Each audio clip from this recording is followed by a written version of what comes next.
네, 우리 찬송가 218장입니다. 218장 찬양하겠습니다.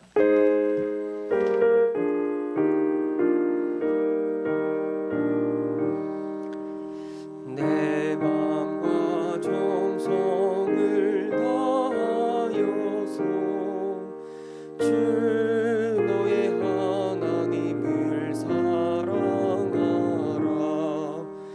내 몸을 아끼고 사랑하듯 형제와 이웃을 사랑하라. 주께서 우리에게 명하시니 그 명령 따라서 살아가오리. 널 미워해치는 원수라도 언제나 너 그렇게 사랑하라. 널 핍박하는 자 위에서도 신실한 마음으로 복을 빌라. 주께서 우리에게 명하시니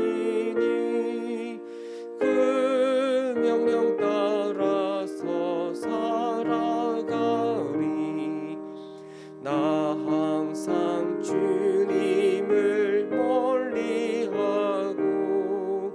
형제를 사랑하지 못하였다. 이러한 죄인을 사랑하사 주께서 몸버려 죽으셨다. 속죄의 큰 사랑 받은 이 몸 내 생명 다 바쳐 충성하리.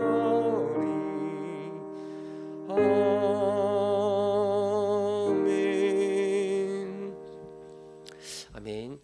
우리 이 시간에는 북한을 위해서 함께 기도하기를 원합니다. 여러분 뉴스를 봐서 알지만 얼마 전 최근 북한이 홍수가 나서 큰 피해를 입었다라는 우리가 소식을 듣고 있습니다.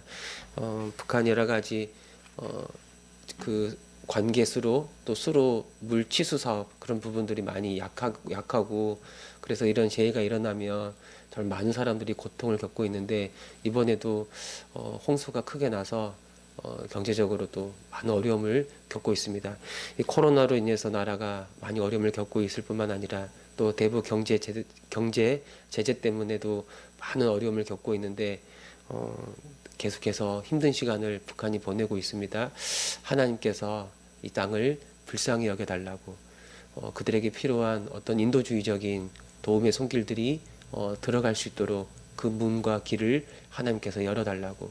참 같은 한반도에 살고 있는데 우리나라는 이 선진국 대열에 들어섰고 같은 지역에 살고 있는데 저 북한은 이 세상에서 가장 가난한 나라 중에 하나로 전락하고 말았습니다. 그 뜻이 무엇인가? 하나님 우리에게 지혜 주셔서 저 북한을 살릴 수 있는 그 길을 우리에게 허락하여 주옵소서. 저들을 불쌍히 여겨주시고 그 땅에 죽어가는 많은 사람들이 살 수 있도록 하나님 그 생명의 길을 그들에게 허락하여 주옵소서. 우리 시간에 저 북한을 생각하면서 우리 북한 동포들을 기억하면서 함께 기도하겠습니다. 하나님 아버지, 이번에 또 태풍이 와서 비가 많이 내렸습니다. 저 북한에 홍수가 일어나서 또 많은 사람들이 어려움을 큰 고통을 겪고 있습니다. 수해로 인해서 많은 사람이 죽었고 많은 사람이 삶의 터전을 잃어버렸고 또 많은 농작물의 피해도 일어났습니다. 안 그래도 코로나로 인해서 나라가 봉쇄되었고 또 대북 경제 제조로 인하여서도 많은 어려움을 겪고 있었던 상황인데 이 자연재해까지 일어나서 사람들이 살 수 있는 길이 많이 닫혀있고 큰 어려움을 겪고 있습니다. 하나님 그들을 불쌍히 여겨주시기를 원합니다. 같은 한반도에 살고 있는데 이 남한은 정말 선진국에 들어가 정말 많은 것들을 누리고 많은 복을 누리고 있는데 저 땅은 큰 고통 가운데 많은 사람들이 죽어가고 있으며 많은 사람들이 큰 환난을 겪고 있습니다. 하나님 뜻이 무엇입니까? 우리에게 그들을 살릴 수 있는 지혜를 허락하여 주셔서 나아가게 하시고 저들을 향한 인도주의적인 그 지원이 이루어지게 하여 주시고 그 죽어가는 많은 사람들이 살아나게 하시고 또 그들에게 이 복음이 이 예수 그리스도의 십자가의 복음이 증거될 수 있는 그 길이 열릴 수 있도록 속히 하나님께서 간섭하여 주시고 그 문을 열어주시고 살 수 있는 길을 허락하여 주옵소서. 하나님 불쌍히 여겨 주시옵소서. 우리가 더 저들을 위하여 마음을 열고 섬길 수 있는 길을 찾기를 원합니다. 아멘. 하나님 아버지, 경제 제재로 인하여서 큰 어려움을 겪고 있고 또 코로나로 인해서 국가가 봉쇄된 상황이고 거기다가 자연재해 수해까지 일어나서 지금 북한이 큰 어려움을 겪고 있습니다. 하나님 그 누구보다 저들의 상황과 형편을 하나님께서 아시오는데 저들에게 살 수 있는 길을 열어주시기를 원합니다. 그 땅을 이끌어가는 지도자들, 그들의 어리석은 생각들이 있다면 다 물리치게 하시고 깨끗한 마음으로 새로워지게 하여 주시고 국가를 위해서 그 고통당하는 국민을 위해서 결단을 해야 된다면 결단할 수 있도록 하나님 그들의 마음을 주장하여 주옵소서. 우리나라 지도자들 또 여러 세계의 지도자들이 북한을 섬기고 도와줄 수 있는 방법이 무엇인지를 찾아가게 해주셔서 그들이 살 수 있는 길이 열릴 수 있도록 하나님 역사하여 주옵소서. 불쌍히 여겨 주시옵소서. 감사드리며 우리 주 예수 그리스도 이름으로 기도합니다. 아멘. 말씀 보겠습니다. 우리 말씀 말라기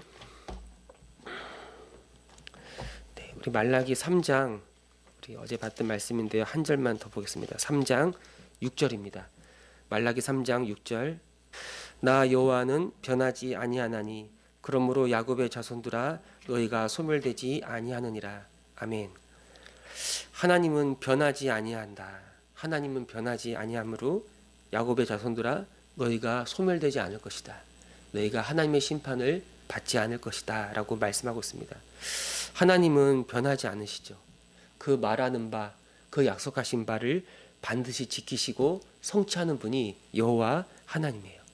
이걸 언약적 신실함이다라고 말합니다. 언약적 신실함. 이 하나님의 언약적 신실함, 하나님은 그 언약을 지키시고 반드시 성취하신다. 이걸 다르게 이야기하면 하나님은 의롭다라고도 말하는 거예요. 성경은 이 하나님의 이 구약 시대 때 하나님은 하나님의 백성들에게 율법을 주셨어요. 그리고 그 율법을 지킬 때 이걸 뭐라고 말하냐면 하나님의 백성이 하나님 앞에서 그 율법을 지켜 행하는 삶을 의로운 삶이다라고 그렇게 말합니다. 그리고 하나님도 하나님의 백성들과 언약을 맺었기 때문에 하나님도 그 백성들에게 지켜야 될 하나님 편에서의 의무가 있는 거예요. 하나님이 그들에게 약속을 하셨는데 그 약속을 이루어가는 것을 또 뭐라고 말하냐면 그것도 의롭다라고 말하는 거예요. 그러니까 하나님 백성 편에서는 율법에 순종하고 하나님 편에서는 우리를 향한 하나님의 그 약속을 하나다 이루어 가는 거예요. 사실 이스라엘 백성이 하나님께 범죄했을 때, 하나님의 율법에 불순종했을 때 그 순간 하나님과 맺었던 그 언약은 완전히 깨져버리고 말았어요. 그 의가 완전히 무너지게 된 거예요. 그렇다면 하나님 편에서도 굳이 이스라엘을 향하여 그 의무를 행할 필요가 있는가? 그들을 구원하고 그들에게 복을 주고 그들에게 하나님의 나라를 허락하시고 그들과 함께 하시고 그럴 필요가 없는 거예요. 이 언약의 당사자였던 이스라엘 백성이 먼저 하나님을 떠나고 먼저 하나님을 버리고 먼저 하나님과 맺었던 그 언약을 깨버렸기 때문에 이미 그 관계가 무너진 상태에서 하나님 편에서도 더 이상 이스라엘 백성을 구원할 필요가 없는 거예요. 그런데 참 놀라운 건 하나님께서 이 언약을 계속 유지하시는 거예요. 이스라엘 백성을 버려야 하는데 이스라엘 백성이 하나님을 떠났으니까. 근데 하나님이 이스라엘 백성을 버리지 않는 거예요. 그리고 말씀하는 거예요.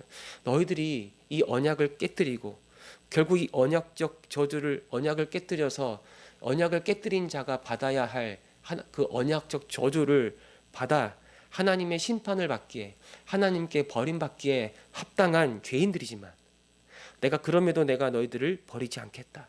내가 너희를 살리겠다. 다시 이 언약 관계가 회복되도록 내가 너희를 구원하겠다라고 말씀하는 거예요. 여러분, 이스라엘 백성이 하나님께 범죄하고 그래서 그 언약이 깨졌던 결정적인 이유가 무엇이냐면 이스라엘 백성의 하나님을 향한 그 불신앙이라고 말할 수 있어요. 하나님을 향한 그 불신앙은 어떻게 나타나는가? 하나님의 율법에 순종하지 않는, 불순종하는, 이 거룩하지 않는 삶으로 나타나는 겁니다. 그러면 어떻게 이 언약이 회복될까? 어떻게 하나님과의 관계가 회복이 될 수 있을까? 이스라엘을 고치는 거예요. 이스라엘을 새롭게 하는 거예요. 그들이 이전과는 다른 새로운 사람이 되지 않는 한, 이스라엘 백성이 새로운 백성, 새로운 사람이 되지 않는 한 그들은 하나님 앞에 나아갈 수가 없는 거예요. 결국 하나님께서 이걸 어떻게 해결하는가? 어떻게 이 저주받을 수밖에 없는, 이 망할 수밖에 없는 인생들을 회복하여 그들을 건져내시고 그들을 새롭게 하시고 그들과 언약 관계를 다시 회복시키는가? 하나님은 이걸 이루기 위해서 하나님의 독생자를 이 땅에 보내시죠. 하나님이신 하나님의 아들이 창세전부터 영혼 가운데 계셨던 그 삼위일체 하나님의 두 번째 위격이셨던 성자 하나님께서 이 땅에 사람으로 오시는 거예요. 여러분, 사람이 되신 건 왜 이 땅에 사람으로 오셨는가? 하나님의 언약 백성, 모든 백성의 대표자가 되기 위해서 하나님이 사람이 되신 거예요. 그리고 하나님이 사람이 되었다, 예수님이 사람이시다라는 말은 모든 사람들처럼 하나님 앞에서 율법을 지켜야 될 의무를 가진 자가 되었다라고 말하는 거예요. 여러분, 예수님이 이 땅에 오셨을 때, 사람이 되셨을 때 우리들처럼 하나님 앞에서 하나님의 약속을 지키고 하나님 앞에서 해야 될 그 의무가 언약적 의무를 가진 자가 되었다는 말이고, 예수님도 사람이기 때문에 하나님의 율법에 불순종하면 그 언약을 깨뜨린 사람으로서 하나님의 심판을 피할 수 없다라는 거예요. 그 정도로 예수님이 사람 가운데 내려오셨고 그 모든 위험을 감수하고 사람으로 이 땅에 살아가셨어요. 그런데 여러분, 예수님이 어떻게 하셨습니까? 우리가 복음서를 보면서 알지만 예수님은 순종하셨어요. 하나님의 모든 율법에 순종하셨어요. 하나님을 의지하고 하나님을 신뢰하고 죽음 앞에서도 물러서지 않고 하나님의 모든 뜻, 모든 율법에 순종하신 분이 예수님이세요. 이 세상에 살아가는 날 동안 단 하나의 죄도 범하지 않았다는 거예요. 혹시 예수님이 단 하나의 죄라도 하나님 앞에 지었다면, 하나님 말씀에 불순종했다면, 여러분, 예수님은 다시 부활할 수가 없죠. 예수님이 왜 부활하셨는가? 하나님 앞에서 완전한 의를 성취하셨기 때문에 부활한 거잖아요. 우리가 알다시피 사람이 왜 죽는가? 왜 저주 가운데 있는가? 이 세상에 죄가 들어오고 그 죄로 말미암아 죄의 싹슨, 죄는 죽음을 대가로 요구하기 때문에 죄인은 죽음 가운데 머무를 수밖에 없는 거예요. 근데 예수님이 그 죽음의 권세, 사망의 권세를 깨뜨렸다, 이 말은 이 부활을 통해서 하나님은 예수 그리스도가 단 하나의 죄도 범하지 않는 완전한 의인이었다는 사실을 우리에게 증명해 주는 거예요. 그렇다면 예수님은 왜 죽으셨는가? 자기가 죄인이 아닌데 왜 죽으셨는가? 그 사건은 도대체 무엇을 의미하는가? 왜 죄 없는 예수님이 십자가에 죽으셨는가? 죄 없는 예수님을 십자가에 못 박혀 죽였다. 하나님은 너무나 공의로운 분이 아니신가? 우리가 그렇게도 생각할 수 있는데, 그래서 예수님에게는 하나님의 그 저주와 심판이 임해서는 안 되는 거예요. 살아가는 날 동안 하나님의 모든 법에 순종하셨던 분이 예수님이신데 왜 그 예수님이 죽으셔야 되는가? 우리는 이 모든 십자가 사건의 그 전모를 하나님 말씀에 의지하여 드디어 이해할 수가 있는 거예요. 바로 우리를 대신하여 십자가에 못 박혀 죽으셨다는 거예요. 예수님은 우리 모든 죄인들의 대표자가 되셨는데, 우리가 하나님께 범죄하고 하나님의 법을 떠나고 하나님의 언약을 깨뜨리고 그 결과 그 언약적 저주를 받아서 하나님께 버림받는 게 마땅한데, 예수님이 우리를 대신해서 하나님께 버림받고 그 십자가에서 모든 언약적 저주를 담당하시게 된 거예요.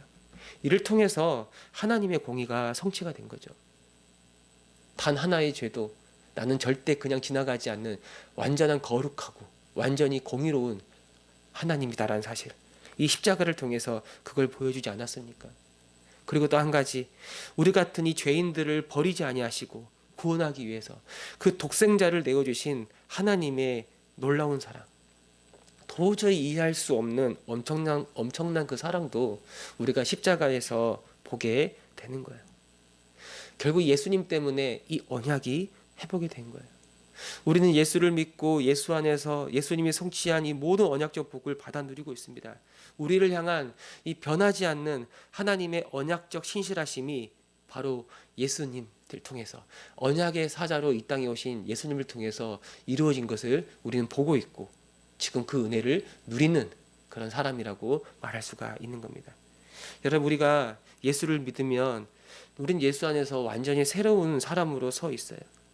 그 예수님의 그 완전한 그 의를 힘입어서 하나님 앞에 완전히 깨끗한 자, 완전히 정결한 자, 완전한 거룩한 자로 서 있는 거예요. 죄인이 아닌 의인으로 하나님 앞에 서 있는 겁니다.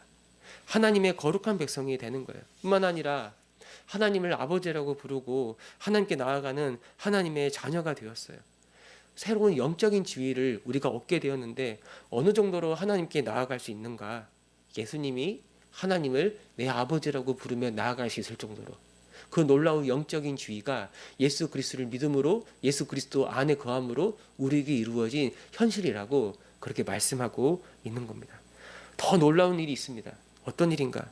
이 예수님이 우리에게 이 언약을 성취하셔서 이 언약적 신실하심, 하나님의 언약적 신실하심을 우리에게 허락해 주셨는데, 우리가 예수를 믿을 때 예수 안에서 새로운 사람이 되었다라고 말하는 거예요. 이 새로운 사람이 되었다라고 말할 때 이게 어떤 의미를 가지고 있는가?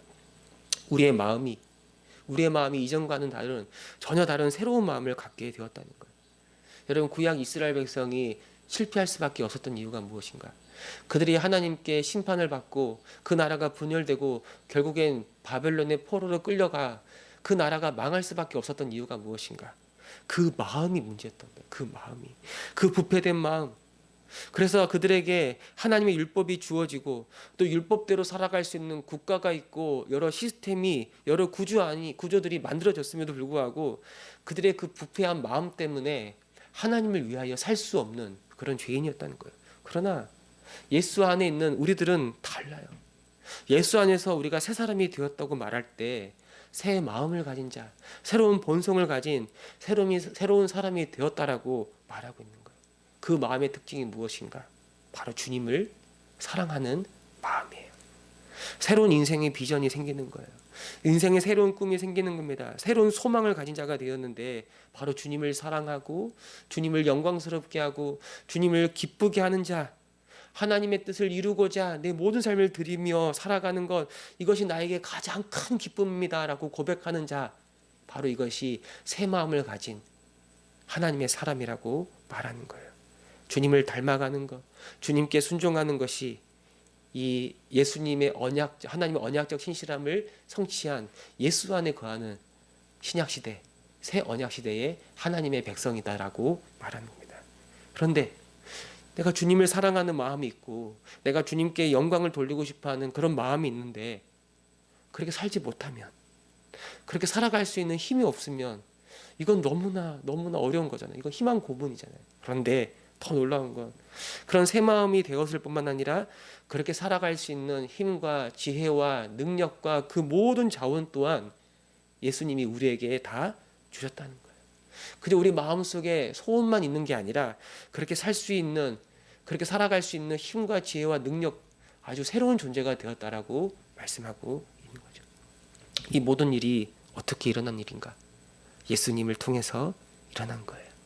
예수님을 통해서 언약이 성취되고 우리 안에 실현된 오늘 지금 우리가 누리고 있는 엄청난 은혜다라고 말하는 거예요. 말라기는 장차 이 은혜를 내다보며 바라보면서 죽었지만 이 신약시대, 새 언약시대에 살고 있는 우리들은 이미 예수님을 통해서 구약, 말라기가 소망했고 구약 성경 전체가 이야기했던 그 언약이 완전히 성취된 시대 안에서 예수님의 그 은혜를 누리며 새로운 생명을 받으며 새로운 사람이 되어며 새로운 마음을 가진 자, 그리고 그 마음의 소원대로 살아갈 수 있는 새로운 사람이 되었다라는 것.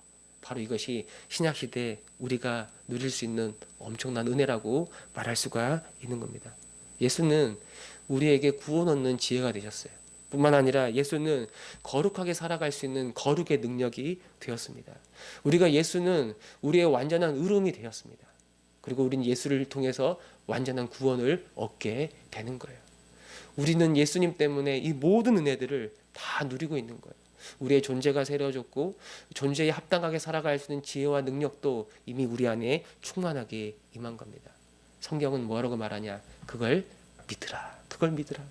그걸 믿고 그렇게 살아가라.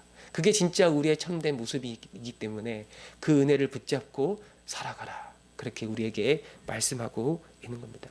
이 변하지 않는 하나님의 사랑, 변하지 않는 하나님의 그 언약의 신실하심은 어떻게 우리 가운데 임하였는가? 예수님을 통해서 우리 가운데 임했다는 사실, 주여 오늘도 이 사실을 붙잡고 나아가기를 원합니다. 내가 예수 안에 서 있음을, 예수 안에 살아가고 있음을 다시 보게 하셔서 예수의 마음으로 이 세상을 살아가고 예수의 능력으로 순종하며 하나님께 기쁨이 될 수 있는 오늘 하루의 삶이 되게 하여 주옵소서. 이것이 오늘 우리의 기도가 되기를 바랍니다. 아멘.